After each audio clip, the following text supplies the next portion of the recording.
Greetings everyone! I'm pretty pumped because today I'm going to be showing you how you can refresh your decor for spring, but you don't have to go out and buy a ton of stuff because all of these things use upcycled materials. So it's really awesome and just a great way to bring in greenery into your space. So let's get this thing started, shall we? Alright, so the first thing we're going to be making are these little planters, and you're going to need a tuna can for this. So I just took the label off of a tuna can, rinsed it out so it doesn't smell like tuna, and you can use whatever kind of shallow cans you may have around. What we're gonna do is just take some clothespins and clip them onto the side of the can, and that is literally it. This is so easy. Even if you're not good at crafts, you can do this. My planter is now covered in clothespins. I love the way that it looks. I think it looks super cool, especially when you look at it from the top. I have a basil plant here, but you can use whatever kind of plant you want. You can use herbs, you could use something that's just straight up decorative, but I like having fresh basil around because you can cook with it and it just smells really good. I'm pretty much just gonna dig this guy out, and I'm gonna use the surrounding soil to fill up the tuna can. And here is our finished little plant friend. So you can keep these wherever you like. I like keeping a basil plant in the kitchen, but if you didn't plant basil, you can keep this in your bedroom, in your bathroom. This is a super easy way to bring in a small plant into your space. And depending on what kind of plant you have, the care will vary, but a basil plant is easy. You just water every day, give it a little bit of daylight, and it's good to go, right? Why am I talking to a plant? I don't know. For the next planter, you're gonna need a wine bottle for this. So I've cleaned out this wine bottle, removed the label. From here, I am going to start painting it. So you want paint that is gonna work on glass. I really like Martha Stewart's paint. I'm gonna paint the entire bottle white, and then I'm gonna have a colored section towards the bottom. Now you can do whatever you want. You could make this just a completely solid color. You can paint a different design on it. This is totally up to you. And the great thing about this is you can customize it to your taste. You'll probably need at least 2 coats of paint, and you wanna let the paint dry for at least an hour in between coats. And you wanna make sure that you cover your surface because you may drop paint just like I did. Okie dokie, artichoke. So it's all white and it's completely dry.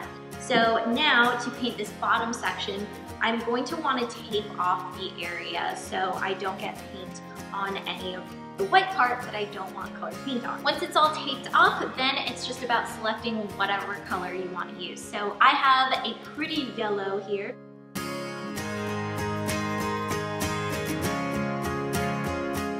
I have this bottle that I painted a corally color, and this one's completely dry, so you can see what it looks like when you peel off the tape.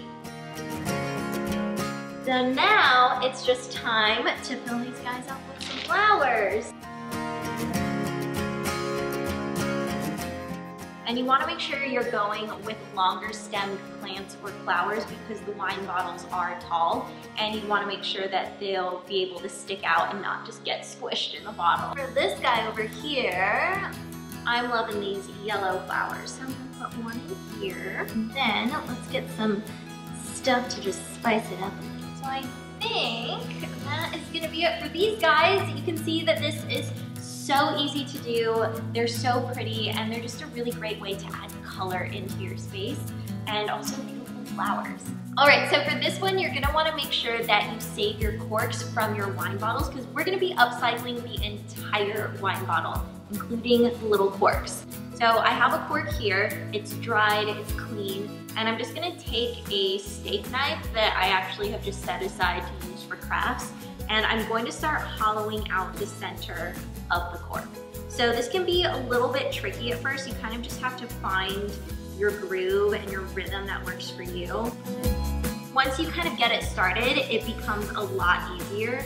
You can just keep going down. The cork is hollowed out now, and I just went about halfway down, and now I have these magnets here. These are super strong, but also really small disc magnets. So I'm gonna take my hot glue gun here, and I'm putting a little dot, and then we're just gonna stick the magnet on like that.